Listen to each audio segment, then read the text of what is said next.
Hello, everybody. Blessings, peace, good energy your way. This is Mr. J2. Welcome to my channel for the listeners. This is part two of my breakdown of Heavy D and the legacy that Heavy D and the boys left to the game and left for the game, and the cultural impact Heavy itself had on a lot of things that people probably, some things that people wasn't really aware of. All right, let's get to it.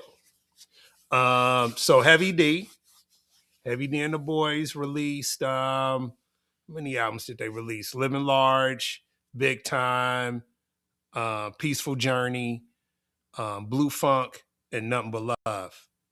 So they released 5 albums. You know, just a recap. Trouble T. Roy and G Wiz really was a good spark for them. And after they lost Trouble T. Roy, you could kind of feel their pain in the Peaceful Journey album, the Blue Funk album, and then when by the time they got to Nothing But Love, it felt like they were in a much better place during that album, which unfortunately it wound up being their last group album. But the boys was an intricate part of Heavy D's success. Eddie F. Production was great DJ. He's definitely not heralded enough for his production with the Untouchables, but definitely a major player in the game. But Heavy D went on to a solo career after they put out Nothing But Love, which was a definitely a successful album for them. Off of his album Waterbed Head, which I thought was a great solo album, effort. I got the disc. You know, it's joints on there I like uh, Big Daddy was cold, super cold, and also Keep It Coming, and it had the Gap Band Yearning sample, and it's just unbelievable. No cuss words in there, not one. That's a sign of a great lyricist. I didn't get his album Heavy, and he put that out in 1999, but it looked like he had a host of people on there. So now I'm like, wait a minute, I didn't even realize about this album. So the people he had on there was Big Pun, 8 Ball from 8 Ball MJG, CeeLo from the Goody Mob, um, and he had the Goody Mob on there allegedly. And well, not allegedly, but that's what it says. So he was able to kind of have that East South, right? Because South at the time, South was boom, boom. Outkast, to me, were the main pavers when it came to building that South strong. Goody Mob, Outkast, and Goody Mob, which to me, Outkast is the best group all time out of Atlanta, period. I think that Heavy D was able to branch off into different sections, which I really admire him for that. He wasn't scared to step up out of the box. He had another album, Vibes. Now that one I heard a little bit of, but I never really sat with it. So I think I'm gonna go back, and doing this video or videos on Hev actually has me like, wait a minute, let me go back and listen to Heavy, which I didn't really get to, didn't do. And Vibes, I just heard bits and pieces of that. And so I'm gonna go back and sit with those albums. So I'm gonna take my own advice. He also had another, it looked like an EP. It was called Love Opus in 2011, which was his last work musically, which, you know, hey, I look at Heavy as, you know what, he had, even up to that point, he had did so much in the game.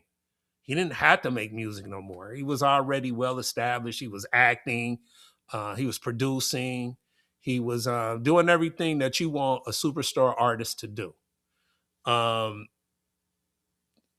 thing, a few things he did, especially in R&B, he brung us Soul for Real. He brung us Monifah. So that was good to see, you know, because down the line, Heavy became the president of Universal, I believe. Let's see.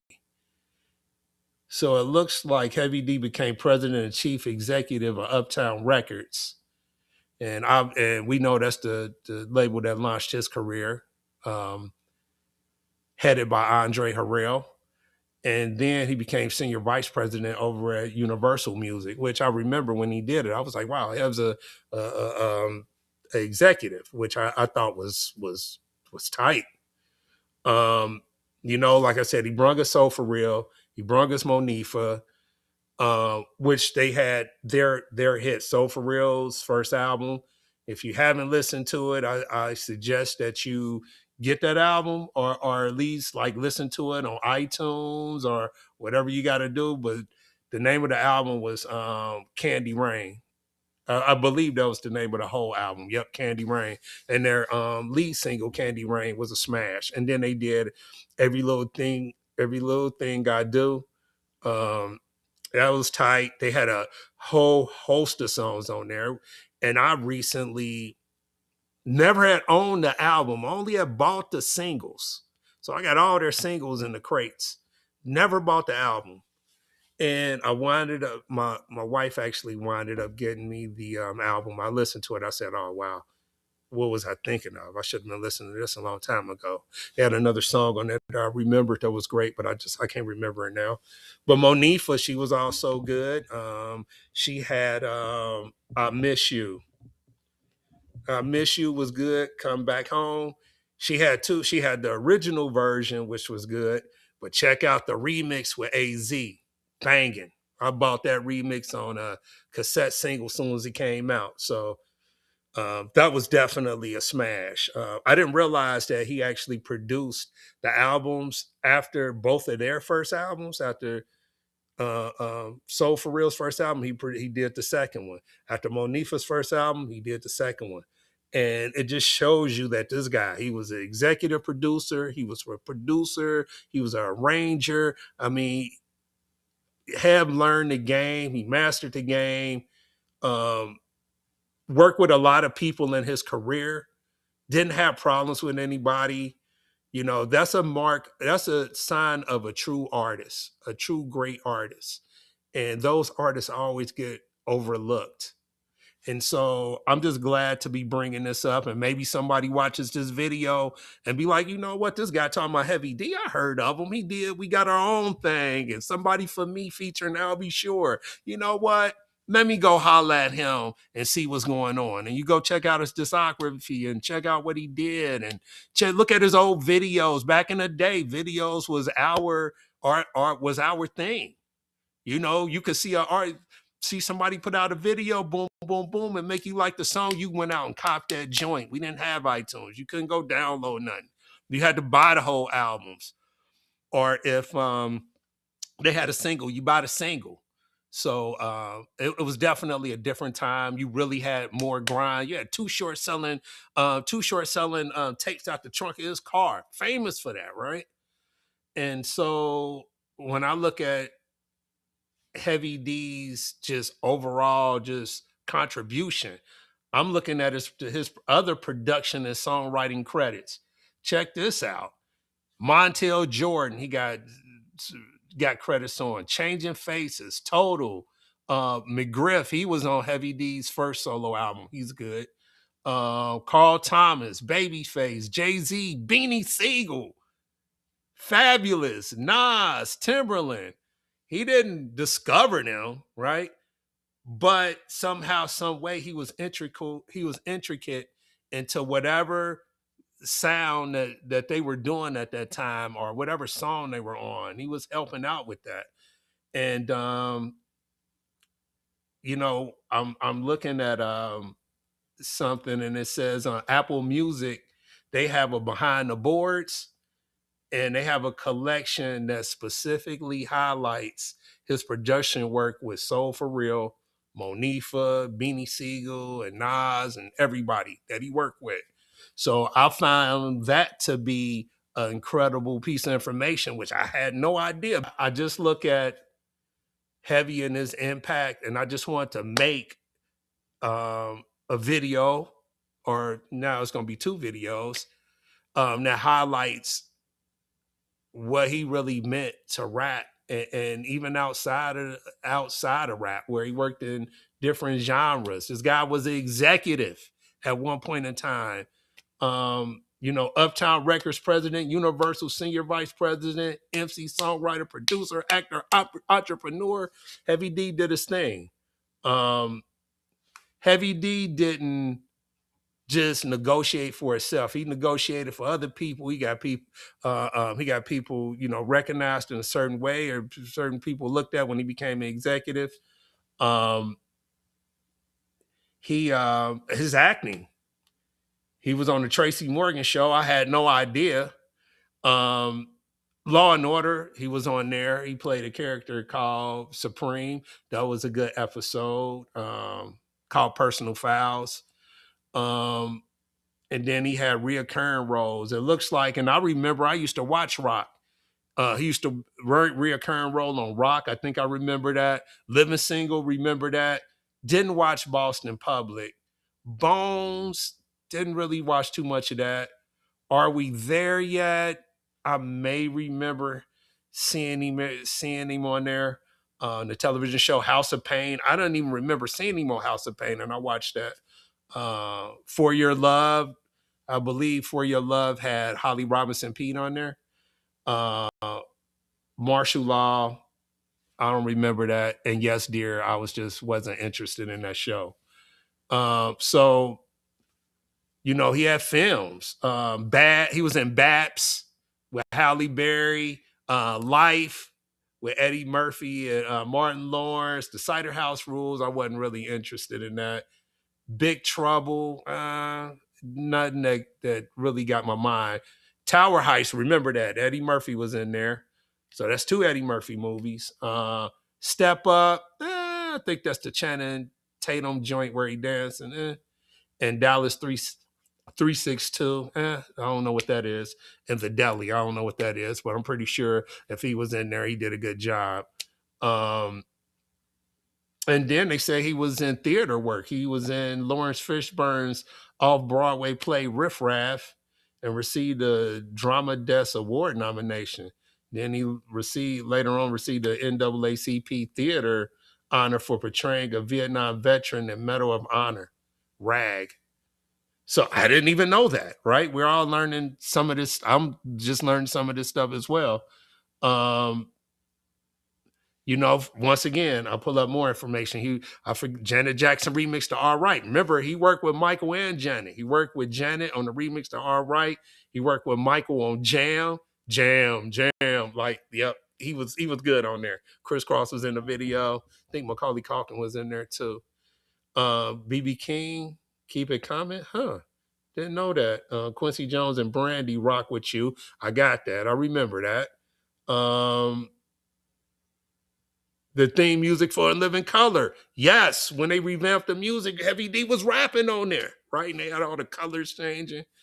And he did some theme music associated with Mad TV. Wow. Once again, I think I remember that vaguely. But all in all, it just shows you this guy had a bag. If you talk just like athletes, when they talk about a bag, Heavy D had a bag. So give Heavy D a chance. See what he about. He seemed to have been a individual that really was trying to achieve his highest heights, and he wasn't letting anything stop him. He did have a daughter. He survived by a daughter. So, blessings to her. Hope everything's going well for her. And, with Heavy D, I just want people to realize from where he was starting off as a rap artist and really coming up the ranks and being respected, because he wasn't sleazy.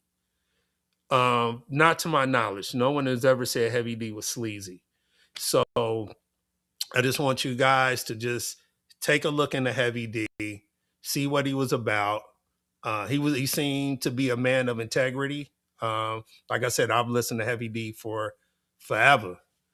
And so once again, I have to go back and visit a couple of his discs that 2 or 3 of his discs at the end that I didn't do. So, yeah. check out Heavy D. Check out what he meant to rap and everything. And maybe you can pass this along to somebody else. Maybe somebody else can do a better video than me on Heavy D. Maybe they'll have him dancing and doing all of this other stuff. I just wanted to sit on here and talk and just give you information about him and see and just kind of highlight who he is. Um, and I think that's the most important thing. If people can, if one person can go and look at a Heavy D video or go check out a Heavy D song and really consider where he ranks in the pantheon, and don't get caught on the now, right? Because we can look at all of these people. He put Nicki in the top 10, and they put all these other people in the top 10. But what about Heavy? What about all the people that was before then that did it 100? That did it 100. They did it the right way. I believe when people do stuff the right way, them the people you should be looking at. You know what I mean? You got to look at the people doing it the right way. I thought Rod did it the right way. Public Enemy did it the right way. I look at even Kid and Play. Let's look at everybody who did things the right way and the best way they could, you know, versus taking these shortcuts and not doing it that way. So just Have a try.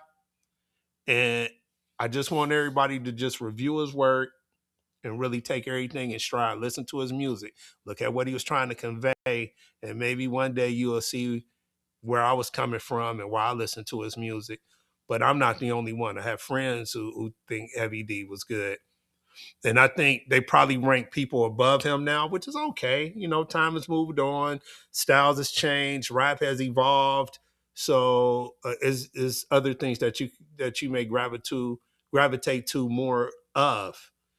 But let's just try to remember Heavy and just remember what he did. And that's the whole point of my channel, is to highlight people that never get highlighted. You know, your Melly Mills, your Grandmaster Flash, Biz Markie. Those are videos that I will be doing. The DOC, the Sugar Hill Gang, right? All of that. You gotta look at where things started. So I'm looking to highlight the people that don't. I was listening to MC Trouble the other day and then realized, man, she had a really good tape. And I heard it back in the day, like I was messing with Trouble. I never bought her tape though. Never bought her tape. But I was messing with her. Right? She was cool. She was cool. Probably the first, to be honest, the first female rapper's tape that I ever bought. I could be wrong, but I'm gonna say I'm right on this stuff. Was Yo Yo. And they ain't saying nothing bad against Queen Latifah, MC Light, Roxanne Shante, Salt and Pepper. They was doing their thing. Yo Yo, just to me, I gravitated more towards her tape. You know what I mean? I gravitated more towards that. But the ladies I just mentioned, bouquet to the ladies, Moni Love, all of them. So just check out Heavy D. Definitely do that. He was a pioneer. He helped engineer. He helped to bring in the New Jack Swing style with Teddy Riley. So check him out. I'm running over. This is Mr. J2.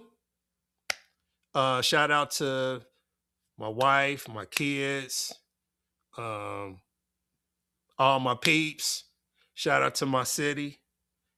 The city of C, Cincinnati. Yeah, Cincinnati. So yeah, shout out to all of you guys for tuning in just to hear me speak on this microphone. So thank you for clicking for the listeners channel. And if you like it, hit the like button. If you want to, stay locked in, see what other videos I provide and get some notifications, click the subscribe, click the notify. I don't mind you giving me a thumbs up. If you give me a thumbs down, I'll just go back and work on the craft and just keep trying to fine tune it the best way I can. So thank you very much.